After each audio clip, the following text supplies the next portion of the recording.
in the last decade or so, since the collapse of the Somali state and the mechanisms, the apparatus of the Somali state has become weakened. Many international ships were taking advantage of this empty space, and so we're trying to. Somalia has a long coast, and because it's not secured, many international ships were simply taking the fish and all sorts of other resources there, without regard to the law, the international laws, or also to the wishes of the Somali people. And because they knew that the Somali government was not able or did not have the capacity to secure their waters, many people were taken. So it's not the first time. Over the last 10 years, this has been happening.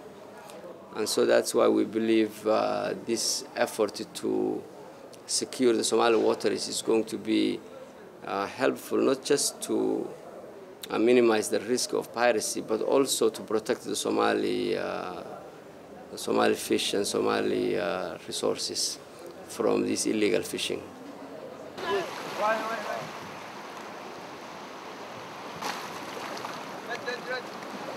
We believe it's important for the countries to realize that while Somalis are dying for hunger, a lot of its resources being taken illegally by countries who can afford. Some estimates, and these are just estimates, is over $100 million annually. Obviously, one of the problems that's contributing to this growing piracy is because of the illegal fishing in our sea, and so these pirates try to also intimidate these ships into getting some funds, since both groups are in some ways illegally trying to take advantage of insecure situation.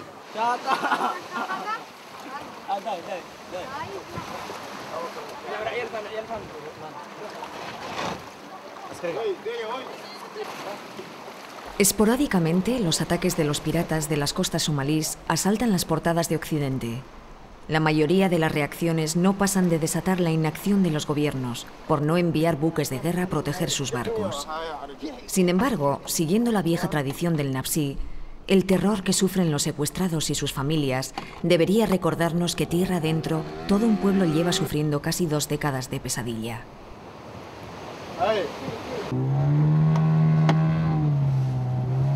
Un informe de la ONU sobre los derechos humanos en Somalia del año 2002 advertía del grave abuso de la pesca ilegal y los vertidos tóxicos incontrolados en aguas somalíes y de considerables consecuencias medioambientales y en la calidad de vida de los pescadores locales, y pedía atención sobre ello a la comunidad internacional.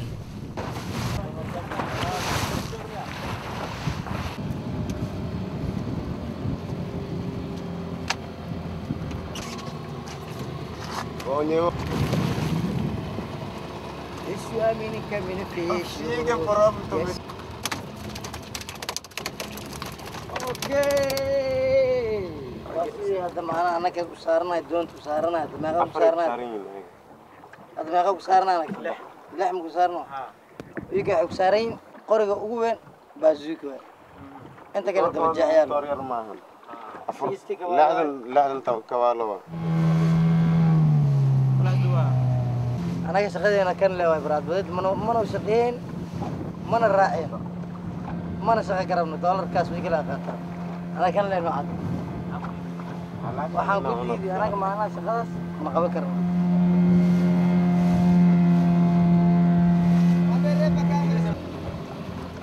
هو ما يبطن أنا هو ما قاعد كرنا أنا كنت ما صار أعبسك قبنا أكيد وقاعد سدين أركان تركوا وين قبنا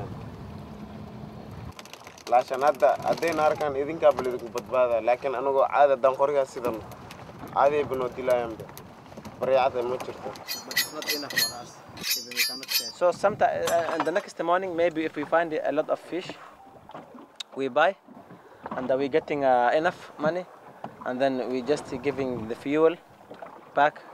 The owner we get it from the fuel, then it's okay at that time. But sometimes even it's zero. So life with the bandits like that, it's really very, very hard life. ما كلنتينا ما أركتين دوما وين كوان أو ملاك قدمت ما كلنتينا أو شركة أو بناك اللي قال لي ودي ماذا بناك ها يا هبين هاي هبين جديد السؤال معنا هبين بدل السؤال هذا ها على كلنا هاي أنا جبت ملاي سما هاي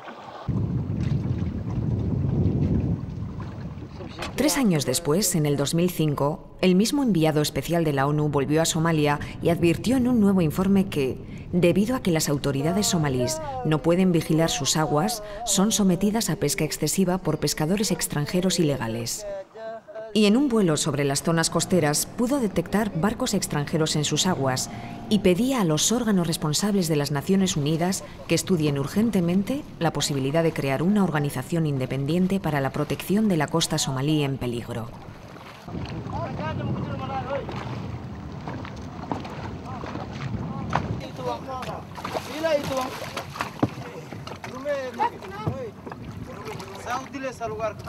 A country that didn't have a functioning government for 17 years. That's close to 2 decades. And that has been at war with each other. That people have been fighting. How many resources have we lost? How many intellectuals have been killed in the process? How many of the nation's future youth have vanished? The world, as you can see, and as an evidence of you coming to Mogadishu now, because for the first time in Spain, people are beginning to notice where is Somalia. Not for good reasons, unfortunately, but for bad reasons. Because now their people are affected. The violence in Somalia is affecting across the borders now. It's going through other countries. And that's unfortunate, but that's the reality of what happens. It's going there or it's coming from there? To which extent are you sure that it's an internal problem? Maybe the solution is internal, that's for sure, but the source of the problem is internal or external? No. I'm not saying the source of the problem is internal alone. I think the source of the problem is both internal, but it's more external also, because there are many actors globally who are taking advantage of this lawlessness. There are, well, anyone who is interested in robbing the resource of this country want to keep this country the way it is. I can imagine that's a very simple explanation. Like interests outside that which are not interested in developing Somalia? Well, not in securing Somalia, because they are part of. No, I mean, it's a very simple example. If there are ships, if there are groups of people who are obviously over 100 million US dollars of fishery resources taken away from Somali waters, there are people who are benefiting from that. As a responsible person, I cannot point the fingers just like that, because it doesn't make sense, because that has to be proven and I have to bring the facts. But I think, as you said, you just mentioned, go to Mombasa and you look at the ships that are offloading there. There are many ships who are carrying different flags, who are taking advantage of that. There's no question about that. You know that we don't make guns here. We don't make these sophisticated ammunition that you see every day in our countries. We don't have factories that produce the internal explosives. I mean, everything that you see that's killing our people comes from somewhere else. The latest weapons used in this country were probably produced very recently, not even years. Some of the technology that's now used in these explosives, IEDs, all sorts of mines. These are latest productions, and none of these comes from local factories here in Somalia. These come from mainly European, American factories. So this is a market. Are they sold in Spain? I don't know. You tell me. En un nuevo informe del 17 de marzo de 2008, 6 años después